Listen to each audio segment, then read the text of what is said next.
ഈ കുർത്തിയുടെ നെക്കിൽ ചെയ്തിട്ടുള്ള ഒരു ഡിസൈനാണ് കേട്ടോ ഇന്ന് നമ്മൾ കട്ട് ചെയ്യാനും സ്റ്റിച്ച് ചെയ്യാനും പോകുന്നത്. ആദ്യം തന്നെ ഞാൻ ഇതിന്റെ ഒരു ബോഡി പാർട്ടൊക്കെ കട്ട് ചെയ്ത് വെച്ചിട്ടുണ്ട് കേട്ടോ. ഇനി അതിൽ നമ്മൾ ഈ ഡിസൈൻ ചെയ്യുന്ന ഒരു ഭാഗത്തെ മെഷർമെന്റ്സ് ഒക്കെ അടയാളപ്പെടുത്തി കൊടുക്കുകയാണ്. ആദ്യം നമ്മൾ നെക്കിന്റെ വിഡ്ത്താണ് എടുക്കുന്നത്. 3 ഇഞ്ചാണ് കേട്ടോ ഞാൻ നെക്കിന്റെ വിഡ്ത്ത് എടുക്കുന്നത്. അത് ഇതുപോലെ ഒന്ന് മാർക്ക് ചെയ്ത് കൊടുക്കുക. ഇനി ആ നെക്കിൽ കൊടുക്കാൻ ഉദ്ദേശിക്കുന്ന ആ ഒരു ഡിസൈൻ ഇല്ലേ, അതിന്റെ ടോട്ടൽ ലെങ്ത് ആണ് കേട്ടോ എടുക്കുന്നത്. അത് ഷോൾഡറിന് ഈ യോക്കിന്റെ താഴെ വരെ ഞാനൊരു 12.5 ഇഞ്ചാണ് കേട്ടോ എടുക്കുന്നത്. ഇതൊക്കെ ഓരോരുത്തരുടെയും ബോഡി മെഷർമെന്റ്സിനനുസരിച്ചാണ് കേട്ടോ നമ്മൾ ഈ അളവുകളൊക്കെ എടുക്കേണ്ടത്. ഏകദേശം ഒരു 34, 36, 38 ചെസ്റ്റ് വരെ ഉള്ളവർക്കൊക്കെ ഈ ഒരു ലെങ്ത്തിൽ എടുത്താൽ മതിയായിരിക്കും കേട്ടോ. പിന്നെ ഷോൾഡറിന്റെ വീതിക്ക് അനുസരിച്ച് നമുക്ക് നെക്കിന്റെ വിഡ്ത്തും കൂട്ടും കുറയ്ക്കും ഒക്കെ ചെയ്യാട്ടോ. ഇനി അതിന്റെ താഴത്തെ വിഡ്ത്താണ് കേട്ടോ മാർക്ക് ചെയ്യുന്നത്. ഞാനൊരു ഏകദേശം 5.5 ഇഞ്ചാണ് കേട്ടോ അതിന്റെ വിഡ്ത്ത് എടുത്തിട്ടുള്ളത്. എന്നിട്ട് ഇതേ നമ്മൾ മാർക്ക് ചെയ്ത ആ ഒരു പോയിന്റൊക്കെ ഇതുപോലെ സ്കെയിൽ വെച്ചിട്ട് വരച്ചു കൊടുക്കുക. നമ്മൾ നോർമലായിട്ട് നെക്കൊക്കെ മാർക്ക് ചെയ്യാറില്ലേ, അതുപോലെ തന്നെയാണ് കേട്ടത്. കുറച്ച് ലെങ്ത് കൂടുതലുണ്ടെന്ന് മാത്രമേ ഉള്ളൂ. ഇത് നമുക്ക് ഇഷ്ടമുള്ള പാറ്റേണിൽ കട്ട് ചെയ്യാട്ടോ. ഞാൻ കഴിഞ്ഞ വീഡിയോയിൽ ഒരു ലീഫിന്റെ ഷേപ്പിലാണ് കട്ട് ചെയ്തിട്ടുള്ളത്. ഇപ്പം ഞാനൊരു റൗണ്ട് ഷേപ്പിലാണ് കേട്ടോ കട്ട് ചെയ്യാൻ പോകുന്നത്. ഇനി ഇതേ നമ്മൾ ഈ മാർക്ക് ചെയ്ത് വെച്ചിട്ടുള്ള ആ ഒരു ലൈനില്ലേ, അതിലൂടെ ഒന്ന് കട്ട് ചെയ്തിട്ട് മാറ്റി വെക്കണേ. കട്ട് ചെയ്ത് മാറ്റി വെക്കുന്ന ഈ ഒരു പീസില്ലേ, അത് കളയരുത് കേട്ടോ. അതിനി നമുക്ക് ആവശ്യം വരുന്നതാണ്. എന്നിട്ട് ഇതേ നമ്മൾ ഇനി ലൈനിങ് വെച്ചിട്ട് ലൈനിങ് ഈ ഒരു ഷേപ്പിൽ കട്ട് ചെയ്തെടുക്കണം കേട്ടോ. ശരിക്കും നമ്മൾ ലൈനിങ്ങിലാണ് കേട്ടോ ഇതൊക്കെ മാർക്ക് ചെയ്ത് കട്ട് ചെയ്യേണ്ടത്.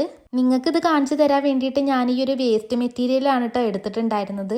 അപ്പം അതിന് വേണ്ടത്ര ലൈനിങ് എൻ്റെ കയ്യിൽ ഉണ്ടായിരുന്നില്ല. പിന്നെ ഞാൻ ഉണ്ടായിരുന്ന 2 കഷ്ണം ലൈനിങ് വെച്ച് ജോയിന്റ് ചെയ്തിട്ടാണ് കേട്ടോ ഇത് സ്റ്റിച്ച് ചെയ്യാൻ പോകുന്നത്. അതുകൊണ്ടാണ് ഇത് ഇതുപോലെയൊക്കെ കട്ട് ചെയ്യുന്നത് കേട്ടോ. നിങ്ങൾ എന്തായാലും ചെയ്യുമ്പോൾ അത്യാവശ്യം മെറ്റീരിയലൊക്കെ എടുത്തിട്ട് വേണം കേട്ടോ ചെയ്യാനേ.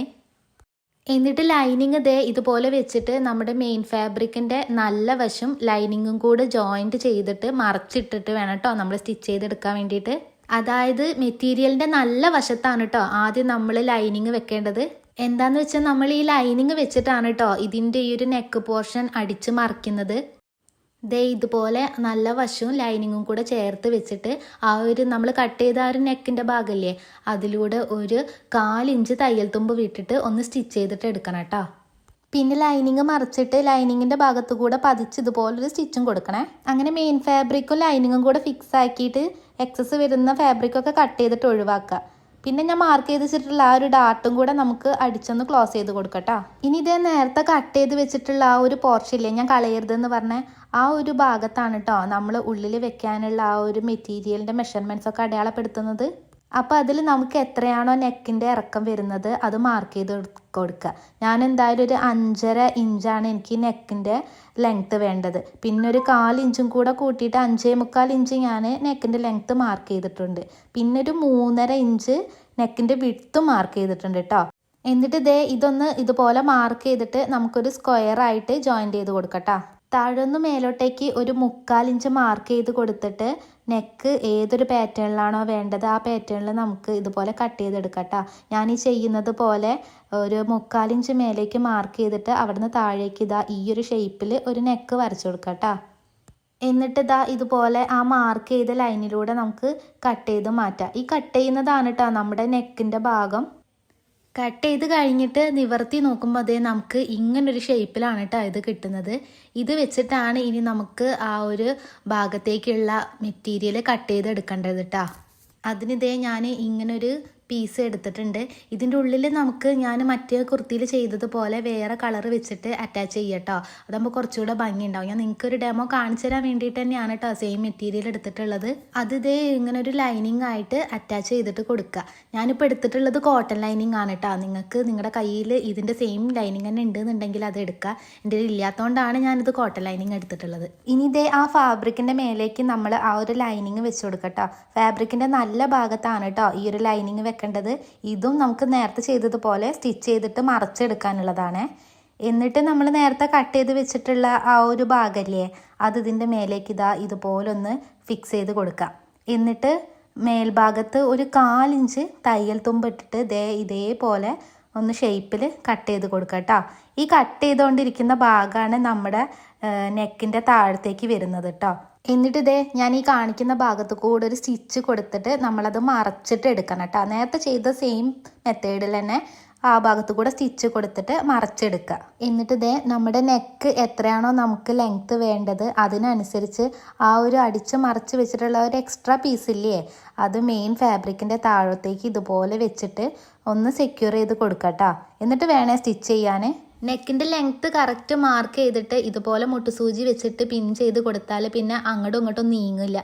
അപ്പം നമുക്ക് കറക്റ്റ് ഇതിലേക്ക് ജോയിൻറ്റ് ചെയ്തിട്ട് സ്റ്റിച്ച് ചെയ്തെടുക്കാൻ പറ്റും കേട്ടോ.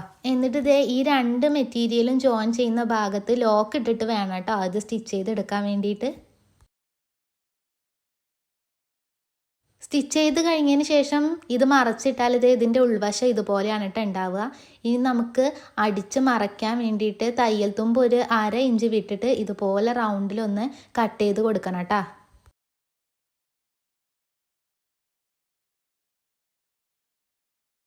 എന്നിട്ട് കട്ട് ചെയ്ത് കഴിഞ്ഞതിന് ശേഷം ആ ഭാഗത ഞാൻ ചെയ്യുന്നത് പോലെ ഒന്ന് മടക്കിയിട്ട് റൗണ്ടിൽ മൊത്തത്തിലൊന്ന് സ്റ്റിച്ച് ചെയ്ത് കൊടുക്കട്ടോ.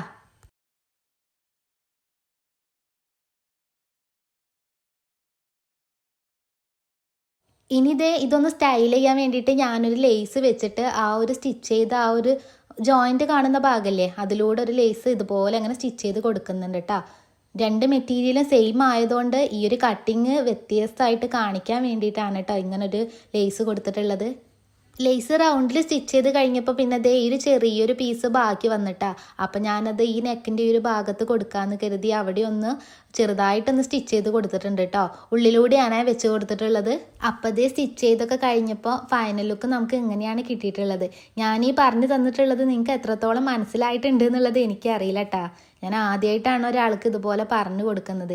ഞാൻ എൻ്റെ രീതിക്ക് സ്റ്റിച്ച് ചെയ്യാന്നല്ലാതെ ഇതുപോലെ ഒരാൾക്ക് പറഞ്ഞു കൊടുക്കാനുള്ളൊരു കഴിവൊന്നും എനിക്കില്ല കേട്ടോ. അപ്പം ഞാൻ നിങ്ങൾ ചോദിച്ച സ്ഥിതിക്ക് ഞാൻ എൻ്റെ ഒരു ചെയ്യുന്ന മെത്തേഡാണ് കേട്ടോ പറഞ്ഞു തന്നിട്ടുള്ളത്.